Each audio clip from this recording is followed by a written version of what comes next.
Hello, everyone.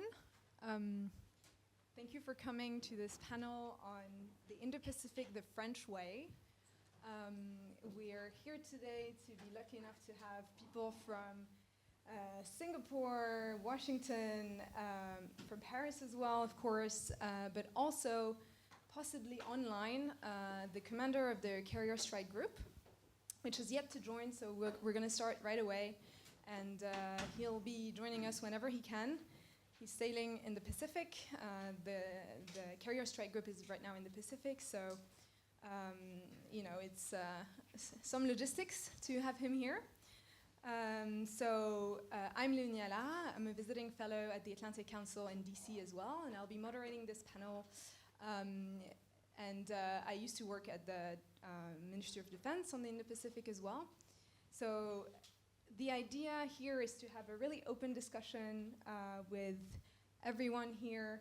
So the discussion will last around an hour. It will be under Chatham House rules, so that means no attribution to the specific people that are here, but you can use whatever you hear here and talk about it, but not attribute to the specific person. And after that, we'll have a Q&A with the audience. If you're interested in asking a question to the panel, raise your hand, and I'll call on you to intervene. Please introduce yourself, and I'll move on to your question. So to introduce this panel and introduce our brilliant panelists, I thought about asking an introductory question. And that question is, in the name of the panel, why the French way? So to kick us off, we have Darshana Baruah, or Shangri-La Dialogue Senior Fellow for the Indo-Pacific and Defense Strategy. Your expertise lies in the Indo-Pacific security, and especially the role of island states. You have just published a book about the Indian Ocean and the great power competition. There you've explored the role of the Indian Ocean, but also island states, which is one of your specific prism. Why don't you kick us off as the most, the one that's coming from the further, from most far away from all of us, on this question of why there is a French way on the Indo-Pacific. Good afternoon, everyone. Wonderful to be here in Paris and to be part of the Paris Defense and Strategy Forum, but also to be talking about the Indo-Pacific. Thank you, Léonie, for the kind introduction, and to my co-panelists, wonderful to be sharing the stage with you. I think I'm the only non-French speaker on this panel, so I'm glad to be going first as well, so that I can set the standard on non-French speaking probably aspects of this panel. So why the French way? I mean, I think when I do research on the Indo-Pacific and conversations about the Indo-Pacific, I of course look at it from the point of view of both Indian Ocean and the Pacific Ocean. And quite often, the countries that I speak with about the Indo-Pacific don't necessarily see France as one of the key or the most important actors in the Indo-Pacific. Is France an important actor in South Pacific? Yes. Is France an important actor, say, in certain aspects of the Indian Ocean? Yes. But is France a key player in the Indo-Pacific? There is some interest, but are we really sure? And that's essentially the question that I get over and over again. And I have my views and thoughts on why that is so, because I do agree that France has its own Indo-Pacific strategy, which I think places France at a different league and at a different priority area than its other European partners. But I do have to say, since this is under Chatham House rule, and I can be frank about it, I don't think so.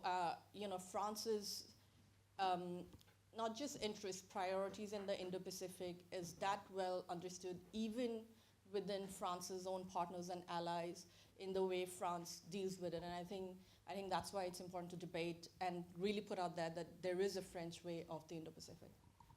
Thank you, Darshana. I think the next speaker should be a French speaker to sort of answer to some of the questions you've outlined here. Let me just check with our room whether Admiral Mallard is with us. Yes. So I'll hand off the answer to the Admiral. So Admiral Mallard is joining us from the Carrier Strike Group. He's currently the commander of the French CSG. He's a naval pilot, a naval aviator, sorry. And his career has really been quite defined by the French Carrier Strike Group. He started deploying during the very first missions of the Carrier Strike Groups, participate to a few of the retraining of the Carrier Strike Group, and but has also been in strategic operational command posts in Paris. Most recently, he's led the Carrier Strike Group while he was under the orders of NATO, which was quite new as well. And before taking the command of this mission, which I hope you will talk more to us about, I think you haven't, you didn't hear Darshana's comments because you've joined us really just now. She was saying that France as an actor in the Indo-Pacific is seen as an actor that has specific roles in specific areas. So it can be in the Western Indian Ocean or in the South Pacific, but it's not the same as being seen as a comprehensive Indian Ocean power, Indo-Pacific power. And at the same time, I think you were saying that France is still seen as quite different and quite unique. So I would really like you to have reactions on that and answer to this first question, which is why the French way? Well, thank you, Léonie. I hope you hear me fine. It's a great opportunity to exchange with you today through this satellites communications, which means that it works and it's a success on its own. Talking about the French strategies in the Indo-Pacific is definitely the core of my concern during these deployments, Clemenceau 25 since November. So if you allow me, rather than saying you why the French way, I would give you a tactical insight about how the French way through a couple of examples of our mission that is right now going on. Clemenceau 25 is effectively a fantastic opportunity to illustrate the French strategy, and this strategy have, of course, a much wider perspective than the only Carrier Strike Group. But for this deployment, we gathered a strong and credible maritime task force of 7 French ships, the top of the notch, that's what we have in the French Navy, around the aircraft carrier Charles de Gaulle and Air Wing. We will be deployed 5 months, completely autonomous, and during these 5 months, we will be deployed more than 60% of our time in the Indo-Pacific area. We have 3 frigates around the aircraft carrier, but we have also an oiler. The oiler, the Jacques Chevalier, it's a brand new type. It's one of my key assets inside this wide theater, because in this theater, logistic is definitely one of the most important parts. We built Clemenceau 25 around 3 pillars. These pillars are mostly cooperations milestones. So I'll go geographically and not temporarily, but it's going from the west to the east. The first pillar would have been Varuna, and we had to delay a little bit this cooperation with our Indian partner, but we will conduct this 42nd edition of the bilateral between French and the Indian Navy bilateral exercise, and it would occur in a couple of days. Then we had La Pérouse. La Pérouse exercise was a formidable opportunity to gather altogether 9 resident nations in the region around the theme of the maritime security of the 3 strategic straits in the Indonesian archipelago.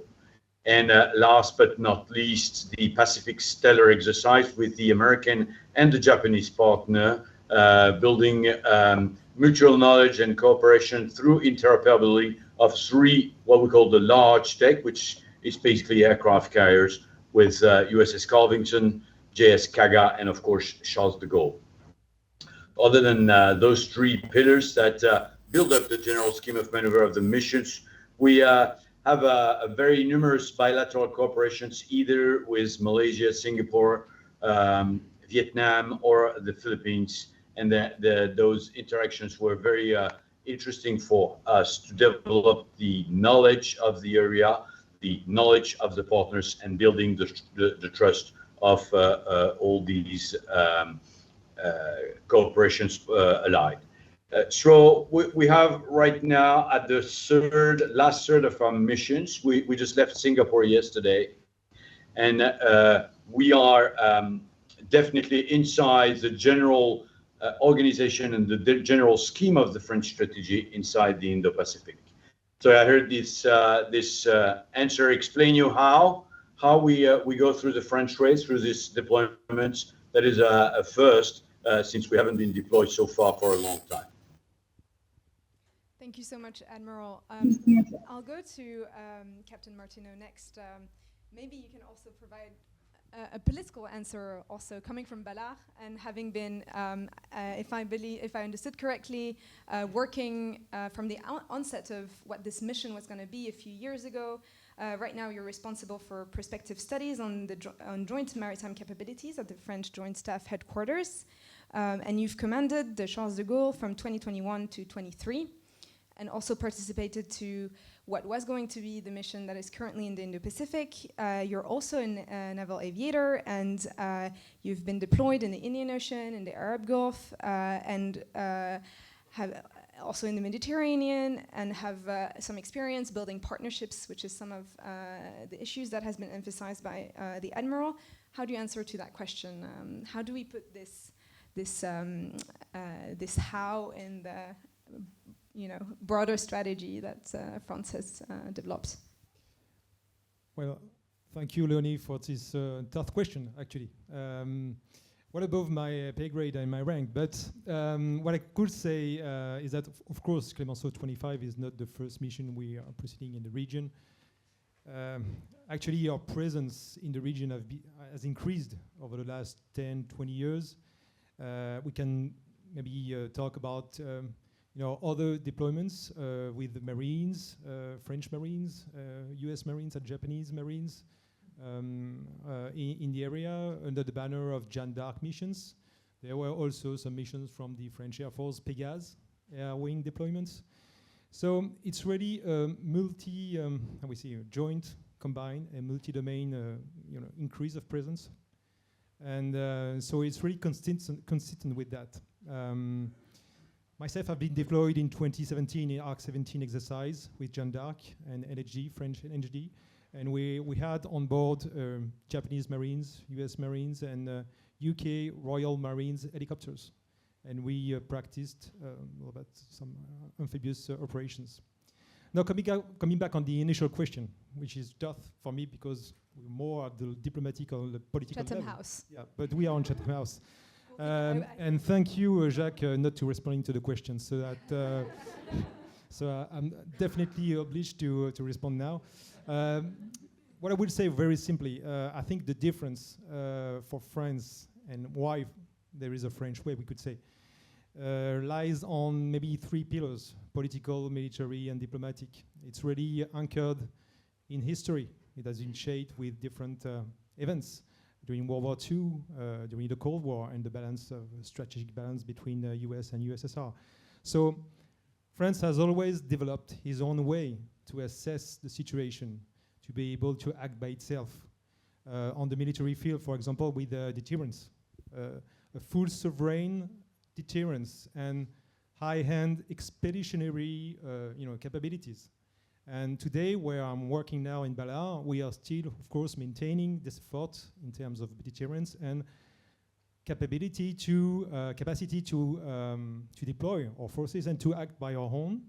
That doesn't mean to act totally independently. Of course, it's action within our alliances or partnerships, but with still a degree of, we call it strategic autonomy.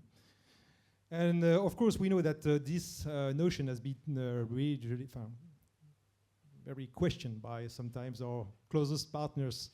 But I think what we try to do is on the diplomatic level is to manage all interests, our national interest, our partners' interest, and European interest. And definitely in Indo-Pacific region, we understand that our security in Europe is definitely linked with what's going on into the Indo-Pacific. And I think the Ukraine war confirms that.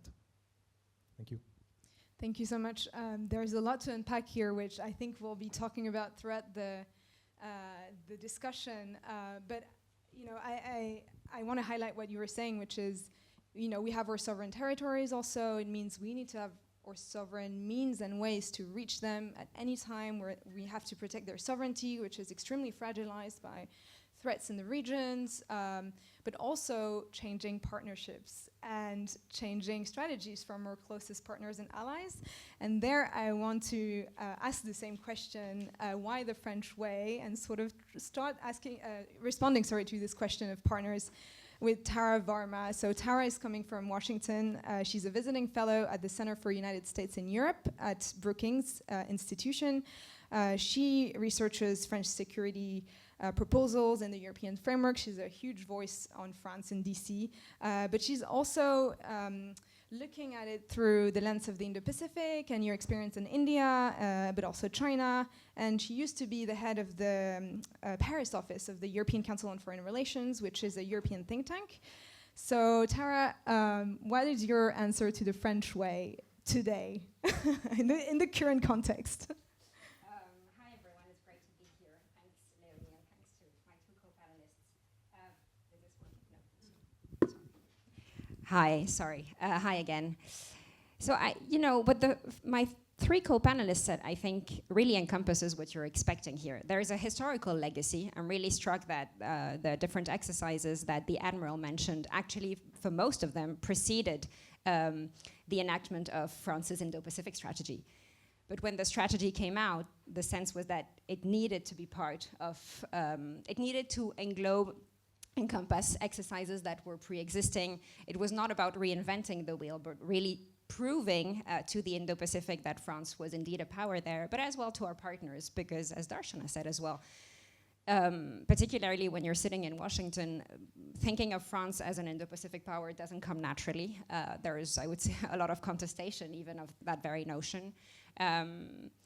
Because the US looked at it, I guess we'll get into that later. We're seeing a pretty massive shift in terms of strategic thinking in Washington right now, but the US thought of their presence in the Indo-Pacific really under traditional security terms. And what we mentioned until now, I have to say, are also fairly traditional security terms.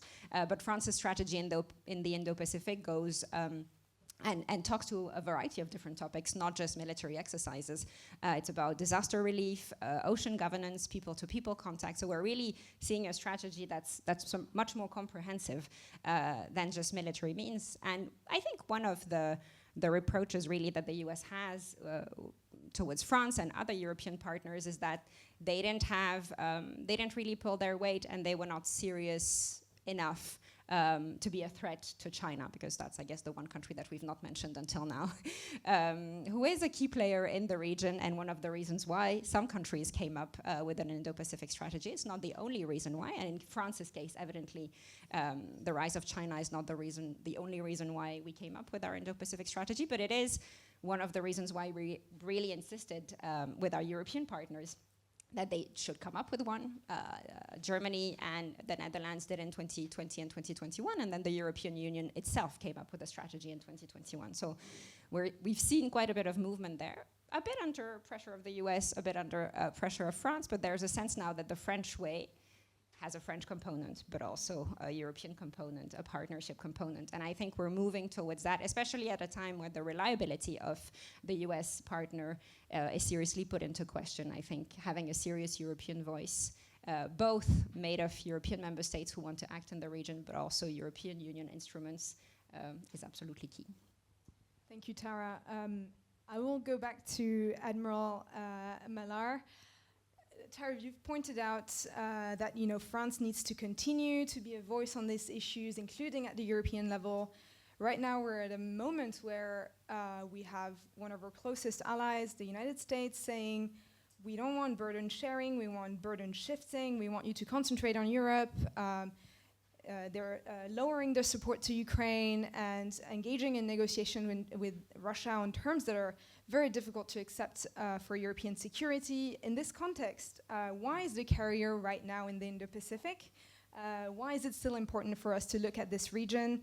You've started talking about the integration between theaters. It's something that comes from Washington, but that is now questioned in a lot of circles, political circles, I would say, rather than research circles.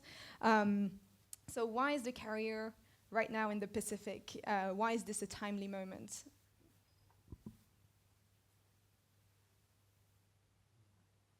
We cannot hear you. Oh. Do you hear me? It's good now. Okay, sorry. The question is very present, but also he was a long time before a question that have been sent. Why are we sending? And we asked a couple of months ago, and I think the present situations give it even more importance. So the first reason is you have to deploy the theater in order to know it. So you have to see how the waves goes, how the neighbors are working, how the use are, and it is important to know where to put an effort to understand where you can have a support for logistic, but also for air cooperations, and this is very important. The region where we were deployed has more than half of the maritime trade that goes directly to Europe.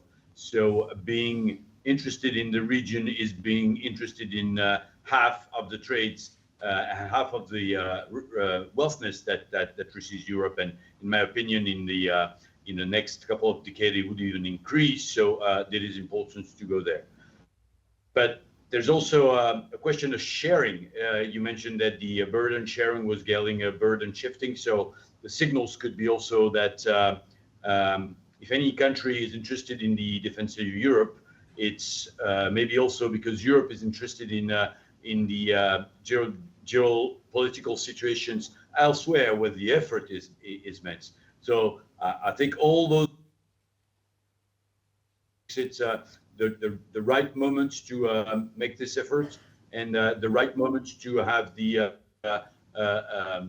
opportunity to show our interest and to understand how the general operations can be led in these regions. So just a couple of examples. You want to repair one of your ships, you have to know where the harbor are made, where the industry is able to repair it, and that's what we have done. We've sent, for instance, the Allard, the Jacques Chevalier in Darwin and in Okinawa in order to make sure that we can build partnerships, we can test those partnerships through real case.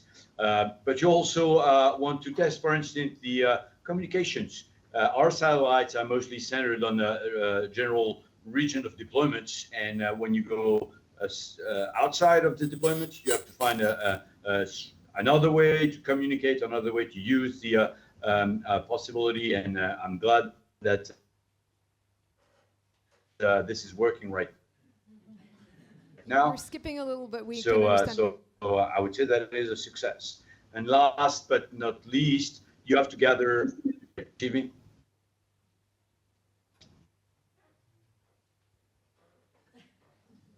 Can I continue? Do you receive me? Yes. Okay, I'm sorry. It's working now. It's working now. So I was saying that the importance was to train and to test the facilities that we need to get deployed. And I wanted to finish about datas. We are right now using new data hubs and new way of gathering all the sensors information in order to compute them and analyze them in a data hub, and getting inside this area will allow us to bring back data about these deployments, either from the Rafale, from the helicopters, from the intel that we gathered. So everything will be data centered and data computed later on. Thank you so much for this view of that is really showing us how France is trying to anchor itself in the long term in this region by staying aware of the threat and of its ability to deploy through partners and through its own means and ways.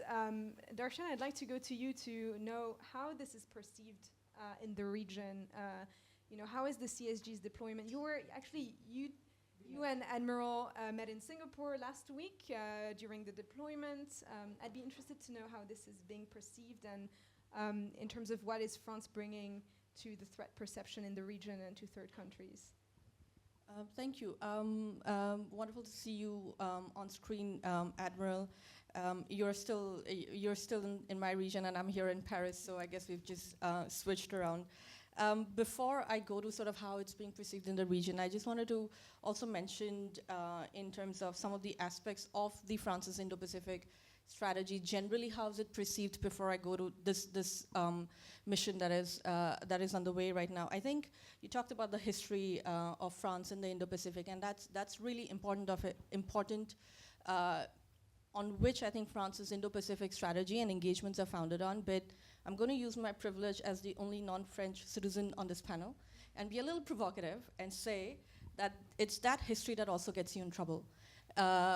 In terms of the fact that if you actually looked at what's happening with New Caledonia, what's happening with Mayotte, and when you go to the region, if you're not active and if you're not at the forefront of explaining what's happening in the region directly from Paris, and not as a domestic issue, but as a regional issue, there is gaps, opportunities, and avenues for misinformation, and that is happening. That, you know, the same strength that plays for France, that France's history is embedded in its Indo-Pacific strategy. You're in the region, you're in Indian Ocean, you have millions of citizens there, so France has a right to be there. But if you flip that around and you say, if France's Indo-Pacific strategy is anchored on its overseas territories or departments, what's happening in New Caledonia and Mayotte? And then it's flipped around and said, well, France is using its legacy to really not be involved in the region, but to have territories overseas just to have a foothold there.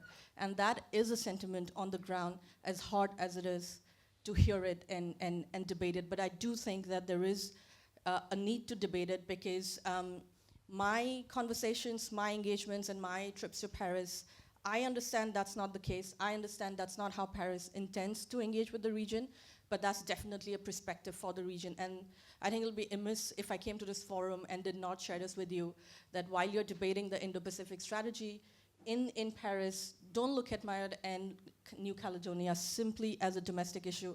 Yes, it's a domestic issue, but it's much bigger than that. It's much wider. It's much more important. It really roots France's engagement in the region. So that has to be addressed somewhere or the other at a very senior level, or at least in engagements. Second, I think Indo-Pacific strategy, the way it is understood in the region is, yes, France is going to be an Indo-Pacific player till the time Europe is safe and stable. So it's a subset of European security, right? Now that Europe is not necessarily at peace, just like the minister said in the morning, and you are in a pretty hostile environment with your ally, with the United States, Europe is. So what does it mean for the rest of the region? Where are the priorities? The way I think France's Indo-Pacific strategy is understood in the region is that France is happy to be in the region till the time things around your neighborhood is safe, it's secure, it's stable, and it's manageable. I don't think so any of those words are applicable to what's happening in Europe today, coming from whatever we all saw happen at the White House between the president of Ukraine and the president of the United States. So having the carrier strike group in the region at this very moment, while that was being played out in the White House, was a very strong message in saying that, yes, France is going to take the lead in European security, but France has the capacity, bandwidth, interest, and priorities to also still be in the region. The mission was not pulled back. You did not shorten the mission. It was not rearranged. It was not, what happened there did not have an impact on the Indo-Pacific. But I think what is necessary is that the political and the defense establishments in Paris match what Admiral Mallard is saying in terms of the tactical and operational engagements in the region. I think at this point, there are two separate ones, that politically your focus and what you're telling the world is perhaps a little different than what you're doing tactically on the ground. And there needs to be a better synchronization on that. And the region doesn't necessarily have that played out yet. Right, yeah, thank you so much for this, for being the voice of, that we don't necessarily hear a lot in France, and I think that's really the main reason why we're so delighted to have you here. I mean, one of, I would say the advantages of our strategy also and overseas territories is that these island states have similar issues or territories, so we understand some of their hybrid concerns, and so it could be, as you were saying, what you're saying is it could be a bigger strength if we were able to frame or the way that we engage regionally as a priority rather than saying these are just support points, which I don't think is the thought in Paris, but maybe it's not conveyed well. Commander, do you have a reaction to this in terms of or partnership strategies, which I think you've worked a lot on? Well, thank you for this topic, Darshana. It's very interesting for us to hear that, I think, when we are talking about strategy in the region. What I would say is that, of course, we see a concrete illustration of what a carrier strike group can bring in terms of messaging, in terms of signaling. I mean, it's really a toolbox that opens, options, military, political options regarding the situation. You can graduate the effect, the messaging you can provide. It could be diplomatic, it could be diplomatic maneuver, it could be very, partnership building, but it can be also more coercive in case it's needed. And it's really what a carrier strike group is. A full aggregation of capabilities, joint, combined capabilities, which is really adaptable, flexible to the political will we want to pursue. Thank you so much. Tara, how do you think this deployment has been perceived in Washington? I mean, personally, I haven't seen much. I've been writing an article that should be going out in a few days, but that's basically, there's really not been much. Why is this, perceived like this? Because we would imagine, given, the Americans' pull factor for us to work more in the region, to deploy more. When the Italians were there, when the UK made their announcement that they would deploy, there was, so much media in Washington. What is happening now, and do you have an explanation for this? Also, would love your reaction on what Darshana said and whether you think it's something important to go forward on our, as we are thinking about the future of the French presence there. Sure. So let me start maybe with your last point, because I think it is really something that we need to go through. I guess having some kind of a post-colonial thinking on our military and diplomatic strategies, not something that we're used to at all in the French context. The British have done it more. They're more used also to combining academic studies, university scholars, bringing them in really in this process. When I'm looking at how the British strategic review is being thought of and done right now, it's mostly scholars working with the British MOD, and they're really working hand in hand. So I think the debates that are happening in society, in the British society, are in a way, not fully, but partly at least integrated in the strategic thinking. I think we do have some way to go in France. The National Strategic Review that came out in 2022, I'm not sure scholars were involved in it in any way. I'm sure scholars were read, but they were not involved in the process. It's not something that we tend to do here, I hope. I think it would be helpful if we changed our ways a little bit and really to bring some kind of post-colonial thinking in what we're doing, because we're seeing the effects of it evidently in our strategy in Africa, and if we're not serious about it, we'll see effects of it in our strategy in the Indo-Pacific as well. Why isn't the US covering the deployment of the carrier strike group? The US is quite busy right now with its own domestic politics, so I think that's point one, and we can get into that either now or a bit later. But the US is also pretty busy with redefining its foreign policy priorities. It's really striking in the past 7 weeks, yes, it's only been 7 weeks that the Trump administration has been in power, that actually China has been almost not mentioned. We've discussed Russia, I would say the realignment, much to the dismay and surprise of Europeans, of the US on the Russian position. We've seen discussions and propositions coming from President Trump of actually wanting to work with Vladimir Putin on redefining their strategy in the Middle East and maybe talking to Iran about nuclear proliferation. We have seen him talk about expanding US territory to Greenland, the Panama Canal, possibly Canada as well. So he's redefining a number of priorities for himself. but has been fairly discreet on China. So there have been announcements of tariffs on China, of course, and tariffs that are supposed to be announced either today or tomorrow of special, actually an additional layer of tariffs specifically on the Chinese shipbuilding industry, which is a major preoccupation for President Trump. He wants to rebuild the American shipbuilding industry, and so he wants to remove the Chinese from there. But that's kind of the closest aspect of US Indo-Pacific strategy that we've gotten to in the past few weeks. My own personal view is that President Trump, in the same way that he's fundamentally changing the US-Russia relationship right now, ambitions to fundamentally transform the US-China relationship too. I think he is hoping to work as a triangle, US, Russia, China, at some point, because it is his belief that there are three great powers in the world right now, namely the US, Russia, and China, and that these three great powers deserve to have a sphere of influence. In the US's case, it seems to be almost infinite. I've mentioned a few, but really basically going from Greenland to the Panama Canal for now.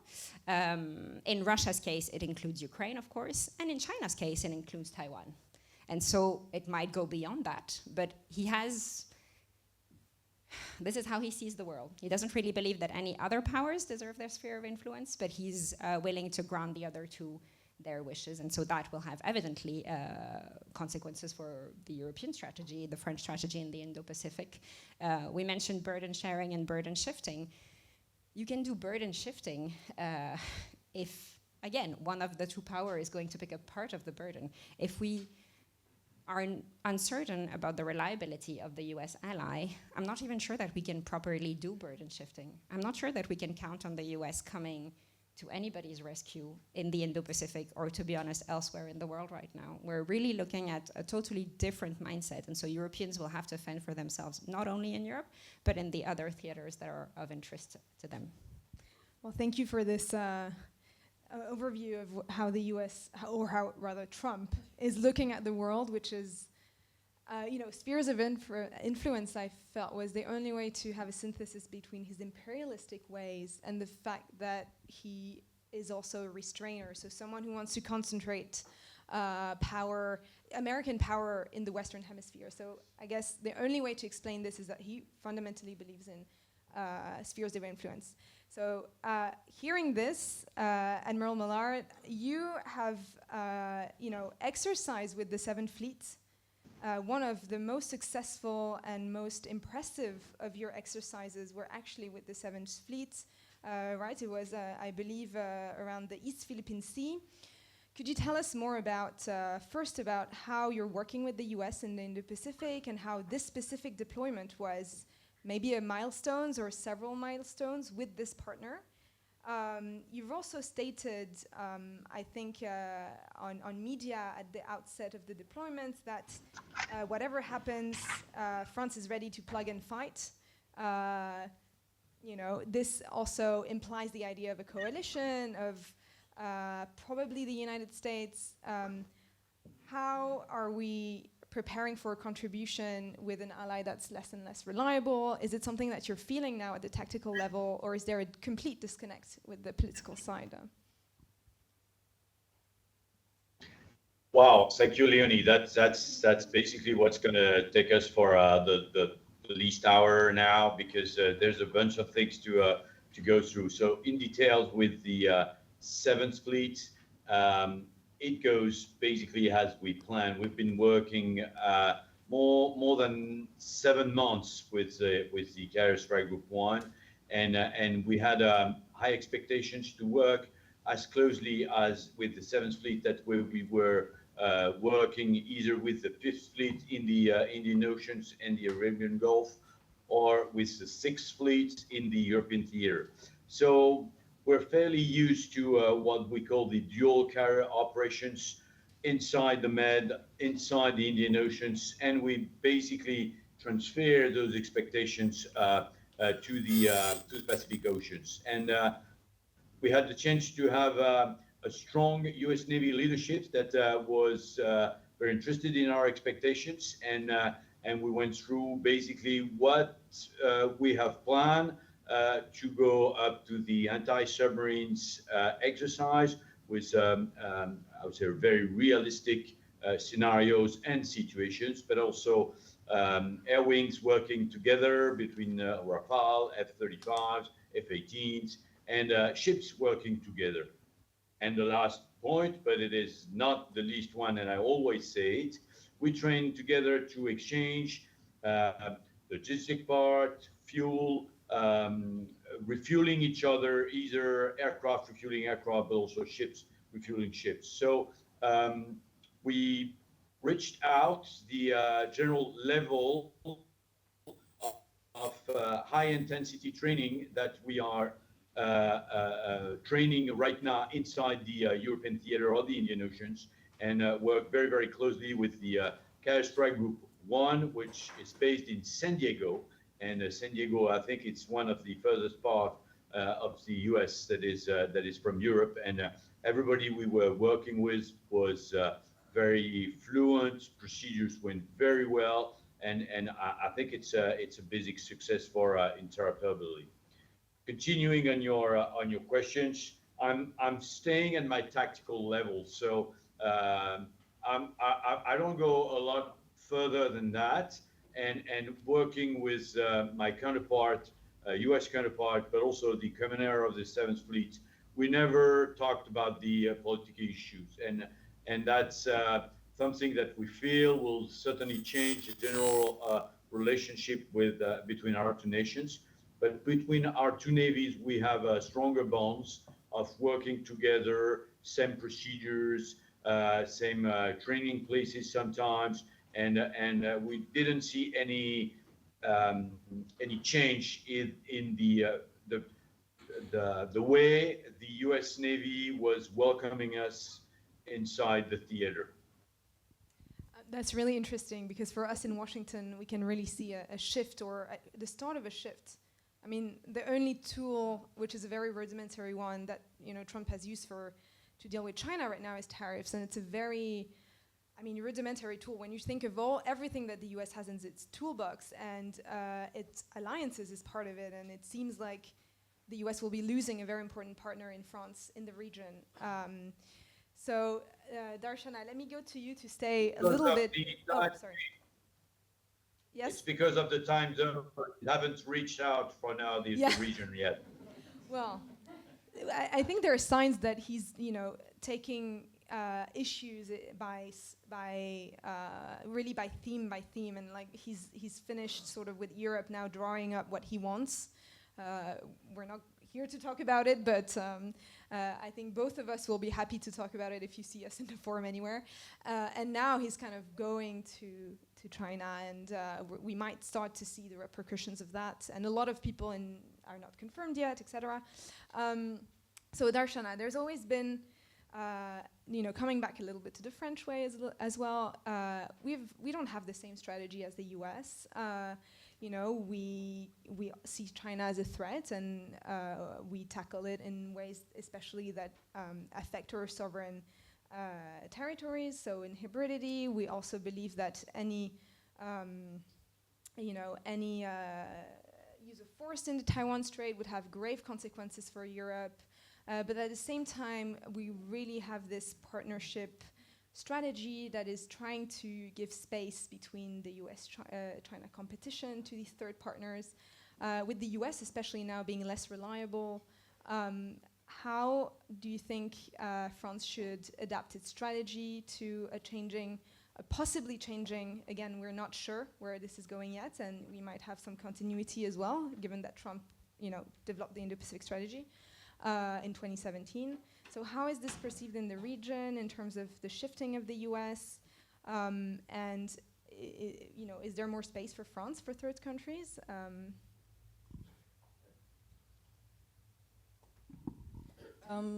Thank you. On the US side, right, like the US Indo-Pacific strategy is sort of always considered the most well-written and more well-articulated strategy. I think United States essentially had the first movers advantage. It was the first country to really have put out an Indo-Pacific strategy, and renaming Pacific Command to Indo-Pacific Command was planting the flag saying the United States, which is a major ally of all of Europe and most of the nuclear powers in Asia had now formally adopted Indo-Pacific. And that kicked off this necessity or an intention for different countries around the globe to come up with an Indo-Pacific strategy. So as a researcher who studies Indo-Pacific, I don't think the United States has a perfect Indo-Pacific strategy. I mean, I've criticized them a lot in my book, and I get into debates with them all the time. I think United States has a very clear mandate of mentioning China as a threat, and everything else is around it. How do we compete and coexist with China?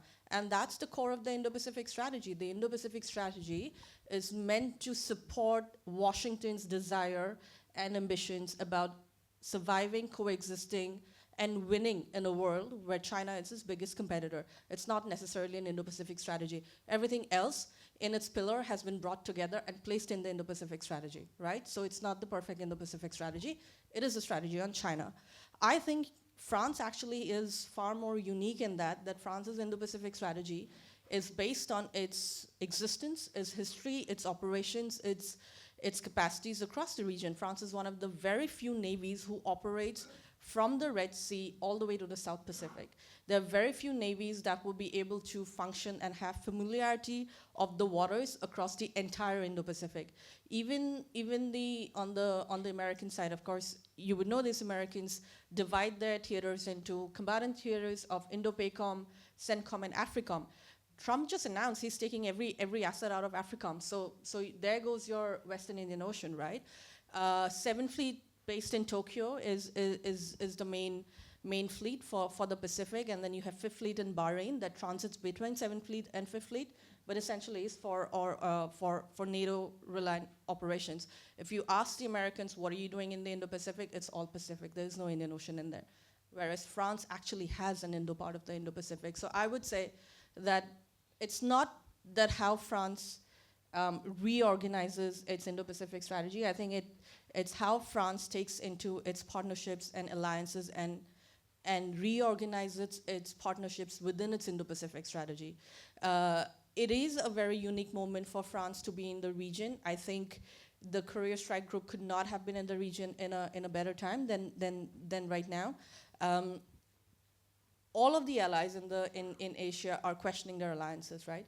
And every nation that were sitting on the fence, who were thinking and who were hoping that in a possible fight with China, the United States is going to come to its aid, or at least is going to stand up for them, has been woken up to a very, very unpleasant reality after what happened to Ukraine.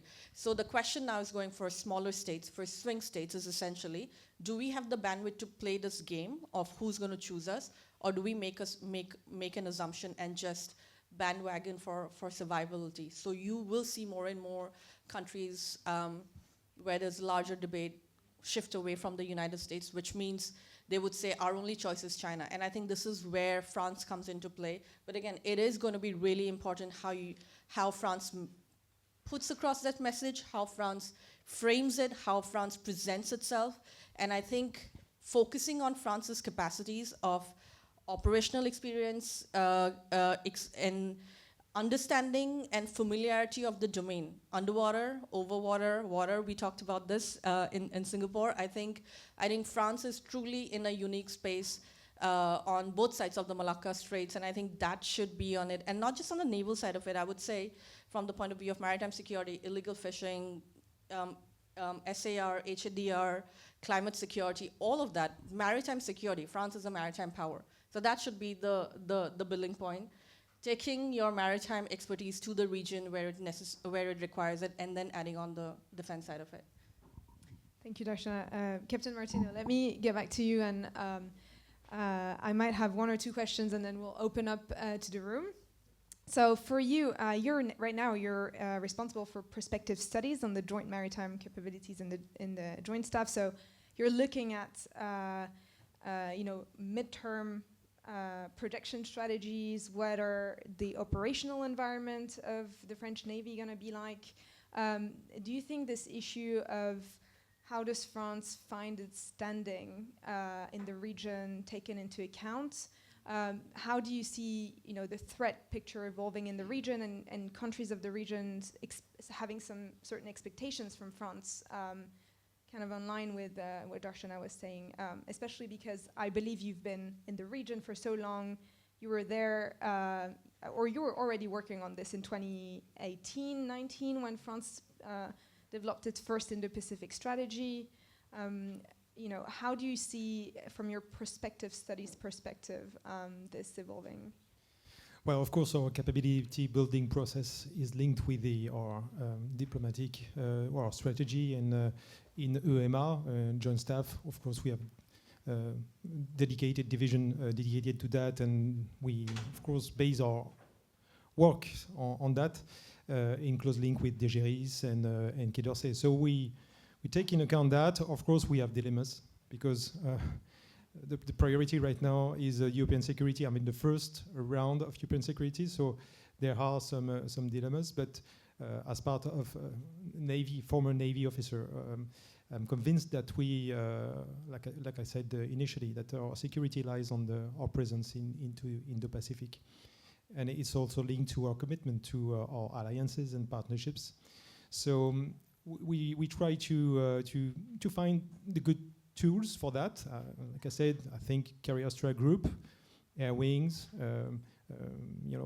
Marines, French Marines that are present in the area are good tools and good units to help the strategy to achieve. But today we have a shift to high intensity warfare. So it's not only thinking about diplomacy, it's also thinking about real combat and how we develop our collaborative combat capabilities. And by the way, I think that's pretty much what we do also during Clemenceau 25, because while we are practicing new tactics with our partners, we are developing new ways to connect, use secure comms, practice new procedures. This is the first bricks before we obtain later a full integrated new collaborative combat capability. We are very focused on NATO, of course, standards, and in the Pacific region, NATO standards don't apply. So we have to think out of the box of NATO, and this is via the Indo-Pacific strategy what we're trying to do. So we're trying to take that into account, but of course we have regular dilemmas about the subject.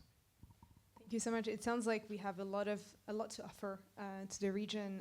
I'll just leave the concluding thoughts to Admiral Mallard before opening to the room.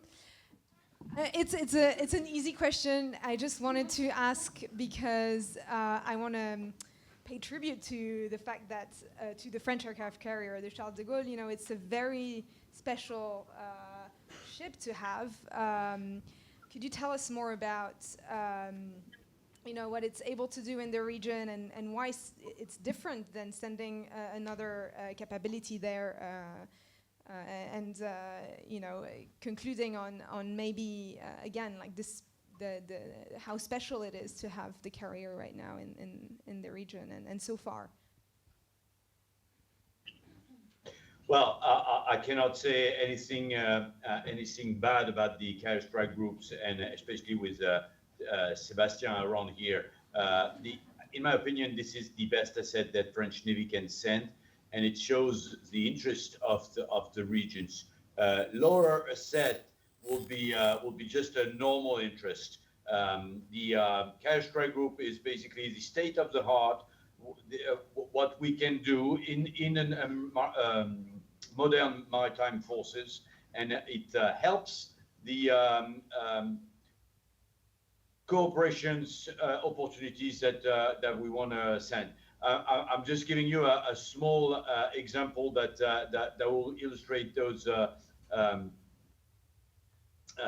assertions. We were working with the Singaporeans on normal cooperations at a very, I would say, ship-to-ship level. And the Singaporean guys that came on board the ship, the French ship that was working with the ships, was wearing a patch, and on the patch it was written, "Proud to be working with the big boys." And seeing this picture, seeing this patch, I felt very proud to be considered as the big boys, and that's basically the general meaning of sending 7 ships, such a firepower, in order to understand the regions, propose some partnerships, propose to increase interoperability, and through interoperability, we are increasing trust and mutual knowledge, and raising up the mutual understanding with the 7th Fleet, and being able at the same time to propose the, I would say, normal level cooperations with the Vietnamese Coast Guard, for instance, and that's, in my opinion, the best illustrations of what you can do with the carrier strike group. So much effect, from diplomatical to the deterrence, up to, of course, naval warfare that we are training every day. And this is a good way of showing France will, and also the excellence of our capacities, naval capacities. Thank you so much for concluding this round of questions with a positive note, which is what I was trying to do with this question after all the more difficult ones I asked before.